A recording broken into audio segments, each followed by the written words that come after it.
에스더 1장 아하수에로 왕 때에 일어난 일입니다. 아하수에로는 인도에서 에티오피아까지 127지역을 다스리는 왕으로 당시에 그는 수도인 수산에서 나라를 다스리고 있었습니다.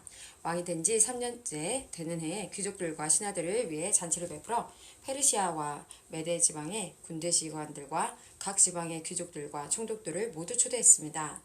잔치는 180일이나 계속되었고 그동안 아하수에로 왕은 자기 왕국의 부와 위엄과 영광을 마음껏 뽐냈습니다. 그 잔치가 끝나자 왕은 신분의 높고 낮음을 따지지 않고 수산에 있는 모든 백성들을 초대하여 왕궁 정원뜰에서 7일 동안 잔치를 베풀었습니다. 뜰에는 하얀색과 자주색 휘장이 대리석 기둥의 은고리에 자줏빛 끈으로 묶여서 걸려 있었고 하얀 대리석과 조개와 보석이 깔린 바닥 위에는 금의자와 은의자가 놓여 있었습니다. 왕은 갖가지 모양의 금잔에 포도주를 담아 아낌없이 대접하였고 손님들에게 마시고 싶은 만큼 마음껏 마시라고 말했으며 왕궁 관리들에게는 손님이 원하는 대로 포도주를 가져다 주라고 명령했습니다. 와스디 왕후도 아하수에로 왕의 왕궁에 있는 여자들을 초대하여 잔치를 베풀었습니다. 7일째 되는 날이었습니다. 포도주를 마시고 기분이 좋아진 아하수에로 왕은 7명의 내시 곧 무흐만과 비스다와 하르보나와 빅다와 아박다와 세달과 가르다스에게 와스디 왕후에게 왕후의 관을 씌워 자기 앞에 나오게 하라고 명령했습니다. 왕후가 매우 아름다웠기 때문에 왕은 왕후를 백성과 귀족들에게 보여주고 싶어 했습니다. 내시들은 와스디 왕후에게 가서 왕의 명령을 전했습니다. 그러나 왕후는 왕에게 나오지 않았습니다. 왕은 몹시 화가 났습니다. 마음속에서 불같은 분노가 일어났습니다. 당시에는 법과 제도를 잘 아는 사람들에게 의견을 묻는 관습이 있었으므로 아하수에로 왕은 박사들을 불러 의논을 했습니다. 왕이 늘 불러서 의논하던 지혜로운 사람은 가르스나와 세달과 아드마다와 다시스와 메레스와 마르스나와 무무간이었습니다. 이들은 페르시아와 메대의 7 귀족으로서 왕을 직접 만날 수 있는 특권을 가지고 있었으며 나라 안에서 가장 높은 지위를 차지하고 있었습니다. 왕이 그들에게 물었습니다. 내시들이 전한 내 명령을 와스디 왕후가 따르지 않았으니 이를 법대로 하려면 어떻게 해야 하오? 무무간이 왕과 귀족들에게 말했습니다. 와스디 왕후는 왕에게만 잘못한 것이 아니라 이 나라의 모든 귀족과 백성에게도 잘못한 것입니다. 왜냐하면 페르시아와 메대의 여자들이 왕후가 한 일을 듣게 되면 아하수에로 왕이 명령을 내려 와스디 왕후를 데려오게 했는데 왕후가 가지 않았다고 말하면서 자기 남편을 업신여길 것이기 때문입니다. 결국 페르시아와 메대의 귀부인들이 왕후가 했던 것과 똑같이 자기 남편을 대할 것이고 그렇게 되면 업신여김과 분노가 끝없이 이어지게 될 것입니다. 그러므로 왕만 좋으시다면 어명을 내려서 다시는 와스디를 왕 앞에 나오지 못하게 하시고 그것을 페르시아와 메대의 법으로 정하여 누구도 고치지 못하게 하십시오. 그리고 왕후는 자리를 와스디보다 더 나은 사람에게 주시는 것이 좋을 것 같습니다. 그런 다음에 이 어명을 온 나라에 두루 알리신다면 높은 사람이든 낮은 사람이든 여자들이 다 자기 남편을 존경할 것입니다. 왕과 귀족들은 그의 충고를 옳게 여겼습니다. 아하수에로 왕은 무무간이 말한 대로 각 지방의 백성들에게 그 지방에서 쓰는 말로 편지를 보내어 각 가정을 남편이 다스리게 하고 남편이 쓰는 언어를 그 가정의 언어로 삼게 했습니다. 에스더 2장 그런 일이 있은 지 얼마 뒤에 아하수에로 왕의 분노가 가라앉으면서 와스디가 한 일과 자기가 와스디에 관해 내린 어명이 생각났습니다. 그때 왕의 신하가 말했습니다. 이제 우리가 왕을 위해 아리따운 처녀를 찾게 하여 주십시오. 전국 각 지방에서 감독을 뽑아 아리따운 처녀를 수산 왕궁으로 데려오게 하십시오. 그들을 후궁에 보내어 궁녀들을 돌보는 내시 헤게에게 맡기고 몸을 가꿀 수 있도록 화장품을 보내주십시오. 그런 뒤에 왕의 마음에 드는 여자를 와스디 대신 왕으로 삼으십시오. 왕은 이 말을 기쁘게 여겨서 그의 말대로 했습니다. 그 무렵 수산성에는 무르드게라는 유다 사람이 있었는데 그는 베냐민 지파 사람으로서 야엘의 아들이고 시므이의 손자였으며 기스의 증손자였습니다. 무르드게는 바벨론 왕 느부갓네살이 예루살렘에서 유다의 여고냐 왕을 사로잡아 끌고 왔을 때 함께 잡혀온 사람이었습니다. 모르드게에게는 하다사라는 사촌이 한 명 있었는데 부모가 계시지 않아 모르드게가 자기 딸로 삼았습니다. 하다사는 에스더라고도 불렸으며 몸매와 얼굴이 매우 아름다웠습니다. 왕의 명령이 내려지자 많은 여자들이 수상 왕국으로 뽑혀와 헤게에게 맡겨졌습니다. 에스더도 뽑혀 왕궁에 들어와 궁녀들을 돌보던 헤게의 보호를 받게 되었습니다. 에스더를 마음에 둔 헤게는 에스더에게 화장품과 귀한 음식을 주고 궁녀 7명을 골라 그녀를 시중들게 했습니다. 헤게는 또 에스더와 그녀의 7궁녀들을 후궁에서 가장 좋은 곳으로 옮기게 했습니다. 에스더는 누구에게도 자기의 지방과 민족에 대해 얘기하지 않았습니다. 왜냐하면 모르드게가 이에 대해 아무에게도 말하지 말라고 했기 때문입니다. 모르드게는 에스더가 잘 있는지 그리고 에스더에게 무슨 일이 일어나는지를 알아보려고 날마다 후궁 근처를 서성거렸습니다.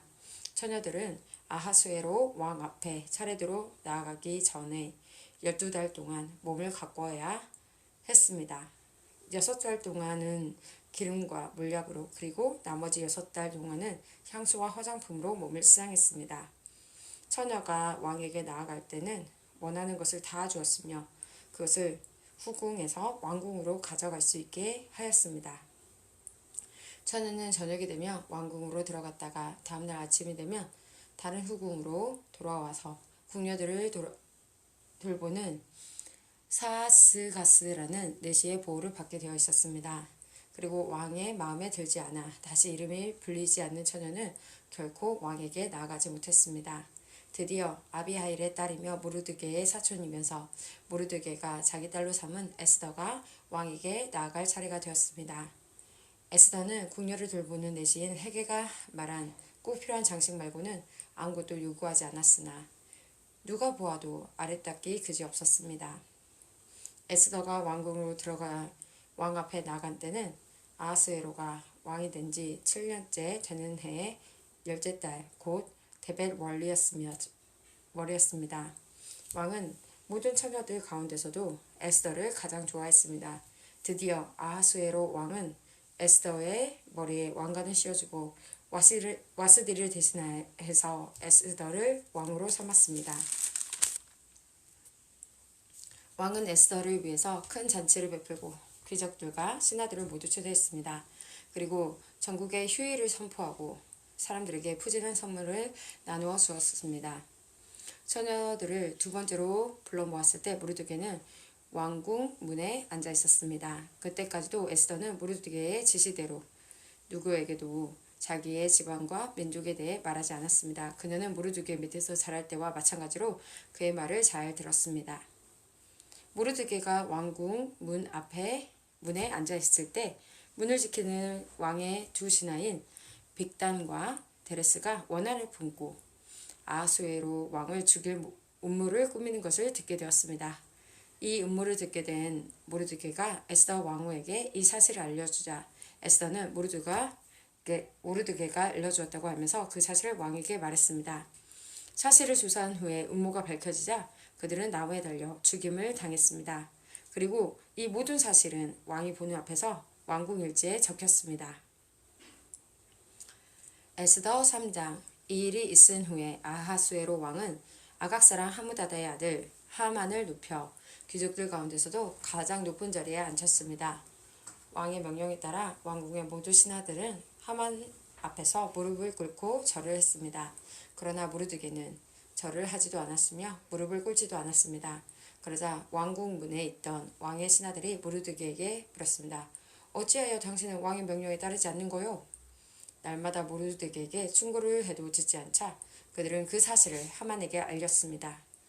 모르드게가 스스로 유다인이라고 했으므로 그들은 하만이 모르드게의 행동을 그대로 내버려둘지 지켜볼 생각이었습니다. 하만은 모르드게가 자기에게 절하지도 않고 무릎을 꿇지 않는 것을 보고 크게 화가 났습니다. 그는 모르드게가 유다인인 것을 알고는 모르드게만 죽이는 것으로 충분치 않다고 생각하여 아하수에로 왕국에 있는 모든 유다인 곧 모르드게의 민족을 다 죽여 없앨 방법을 찾았습니다. 그때는 아하수에로가 왕이 된 지 12년째 되는 해의 첫째 달 곧 니산월이었습니다. 사람들은 유다인들을 죽일 날과 달을 정하기 위해 하만 앞에서 부르라고 불리는 제비를 뽑았습니다. 그리고 그 날을 12째 달인 아달월로 정했습니다. 하만이 아하수에로 왕에게 말했습니다. 왕이 다스리시는 나라의 모든 지방에 걸쳐 다른 민족들 사이에 흩어져 사는 한 민족이 있는데 그들은 자기들끼리만 모여 삽니다. 그들은 어느 민족과도 다른 풍습을 가지고 있으며 왕의 법도 지키지 않고 있습니다. 그러므로 그들을 왕의 나라에서 그대로 살게 내버려 두는 것은 옳지 않다고 봅니다. 왕께서 좋으시다면 그 백성을 완전히 없애라는 명령을 내려주십시오. 그러면 저는 왕의 재정을 맡은 관리에게 은 10,000달란트를 주어 왕의 금고에 넣도록 하겠습니다. 왕은 손에서 인장반지를 빼어 유다인의 원수인 아각사랑 하므다다의 아들 하만에게 주었습니다. 왕이 하만에게 말했습니다. 그 돈과 백성은 그대의 것이니 그대가 좋을 대로 하시오. 첫째 달 13일에 왕의 서기관들이 부름을 받고 모였습니다. 그들은 하만이 시키는 대로 각 지방의 총독들과 군대 지휘관들과 각 민족의 귀족들에게 각 지방과 민족의 언어로 조서를 썼습니다.